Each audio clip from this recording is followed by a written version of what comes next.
Hello, my name is Christy Clark. Thank you so much for allowing me to take just a few minutes of your time today to share a bit of my story about my journey to STEM. For me, my journey to STEM actually started with music, basic counting, fractions, patterns. I've always been drawn to the structure of music. I love the challenge of learning new songs, one being harder than the last piece of music until I could play the original arrangements of Beethoven, Chopin, Joplin, and Andre Crouch. Emotionally, I could process and pour my emotions into it in a way that words could never fully capture. For me, music has always been a refuge. During summers in elementary school, I took summer enrichment courses, always focused on two things: music and math, my other passion. Sometimes art was thrown in for kicks, but towards the end of sixth grade, I got called into the vice principal's office one day. I had been behaving myself, so I was a little confused about this and why my mother had it to be involved. Instead, it was to discuss applying to a program called RAPME, Richmond Area Program for Minorities in Engineering, which now operates as the Richmond Minorities in Engineering Partnership. No one from the school had applied before. My school system was predominantly white, but they thought I made sense. So, with my mom's assistance, I applied and was later invited to attend their Summer Engineering Institute. By the end of the 3 week session held at Virginia State University that summer, I decided I was going to be an electrical engineer after building that crystal radio. I returned the following summer after my seventh grade year for phase two, which was 6 weeks long. In addition to courses and guest speakers, we continued visits to local businesses as had occurred in phase one the previous summer. We also visited colleges that summer, including an overnight visit to Virginia Tech. I remember the long bus ride and waking up to cows grazing just before the entrance. As we made the turn towards campus, most people on the bus were still sleeping. Soon, I saw a VT carved in the hedges. At that moment, I said to myself, yeah, I'm going to go to school here.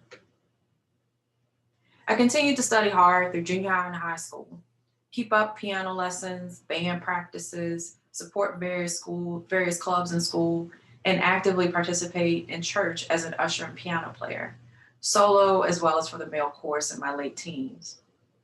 Entering my senior year of high school, I had received a ton of applications, but I decided to only fill out one at the beginning of the school year: Virginia Polytechnic Institute and State University. I was accepted 4 weeks later into the College of Engineering. Undergrad was hard. It's very hard.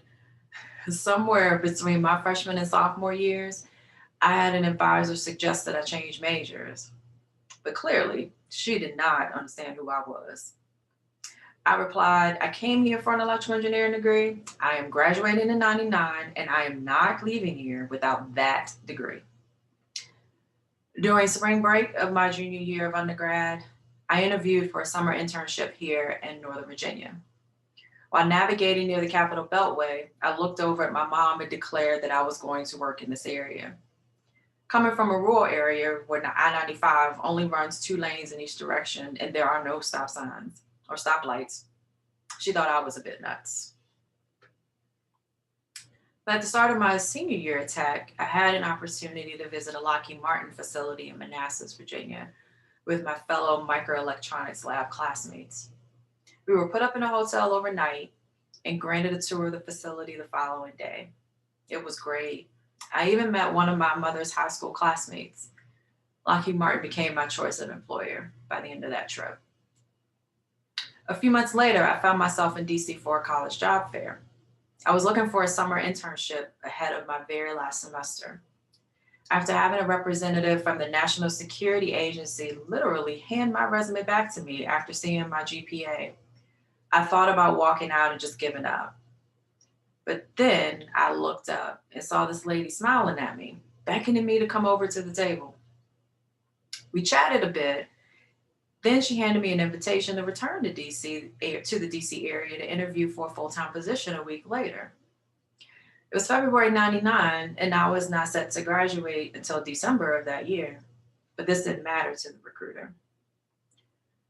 Days after my interview, which was my first for a full-time position.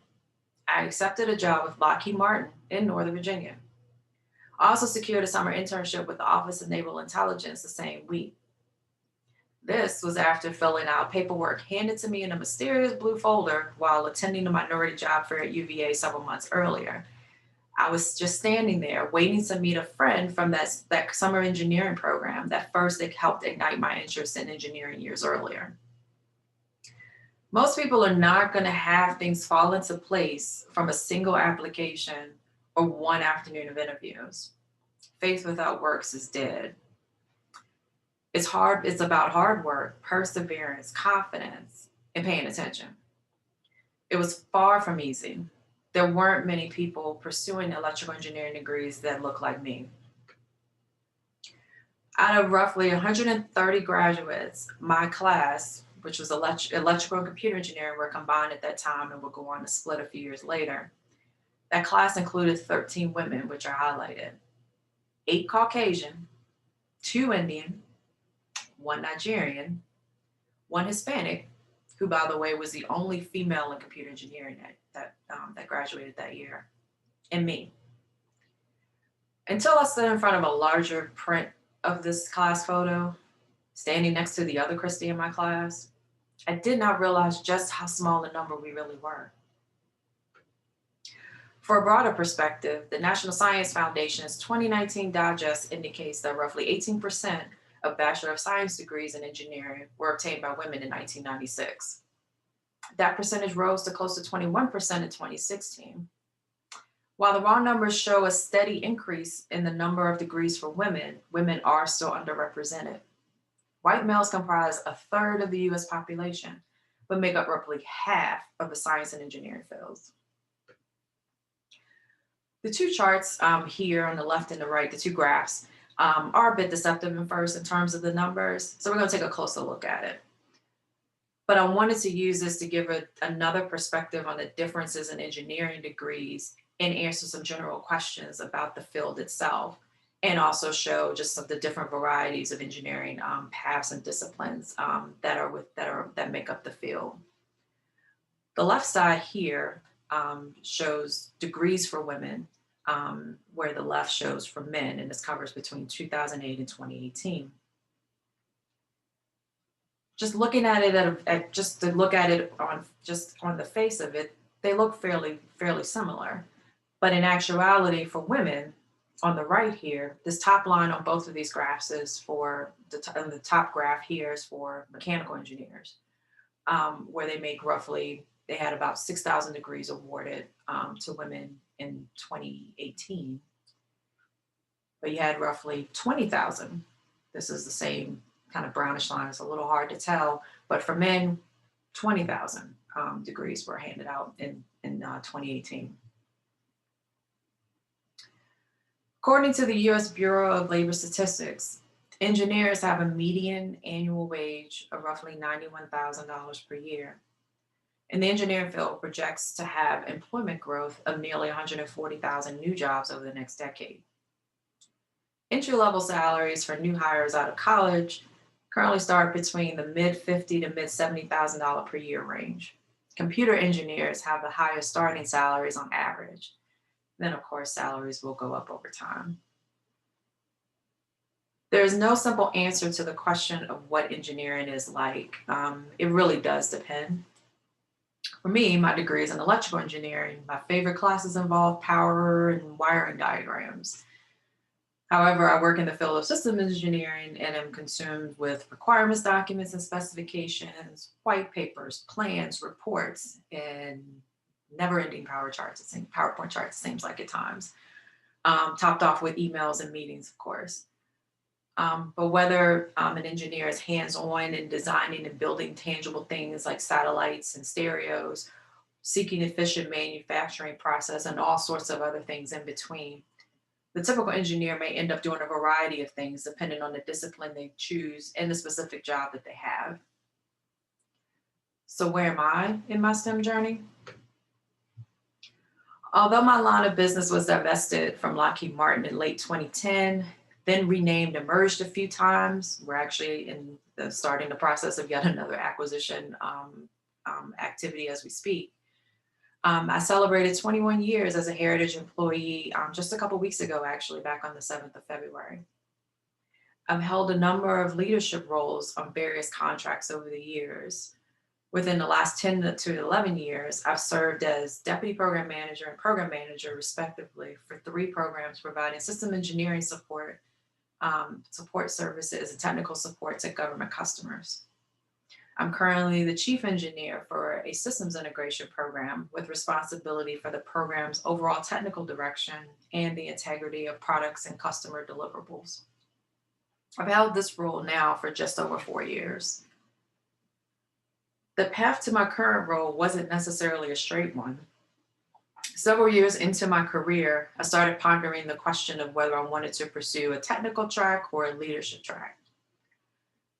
About 8 or 9 years in, I committed to pursuing management, obtaining a master's degree in engineering management while continuing to work full time. I was presented the opportunity to take my current position as chief engineer at a time when the position I was in was about to make a move to a new location that was further from home. So it was an opportunity for me to actually have a job a little bit closer to home. But in one of my previous assignments, I had actually been a deputy program manager for the same program, but would periodically cover review boards and things in the chief engineer's absence.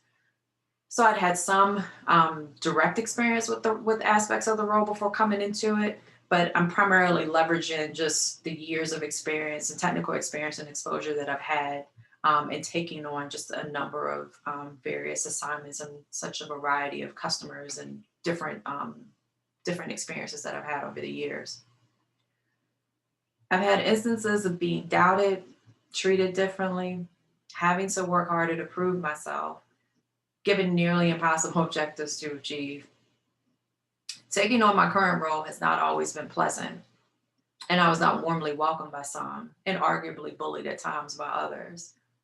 But I've had lots of support over the years from coworkers, managers, employees. I have family and friends who love and uplift me.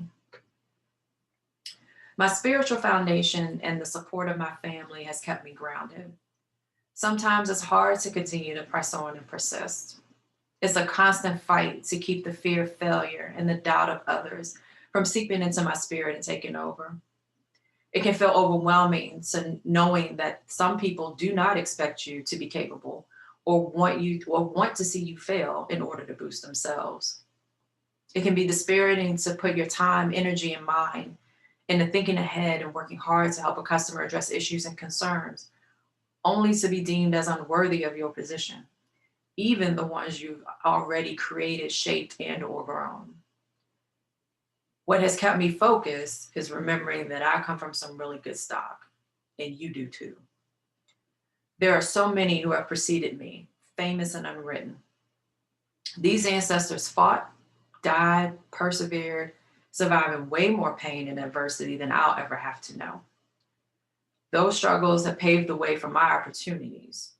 This is why, even in the toughest of times, I remain thankful to be here and to have those opportunities.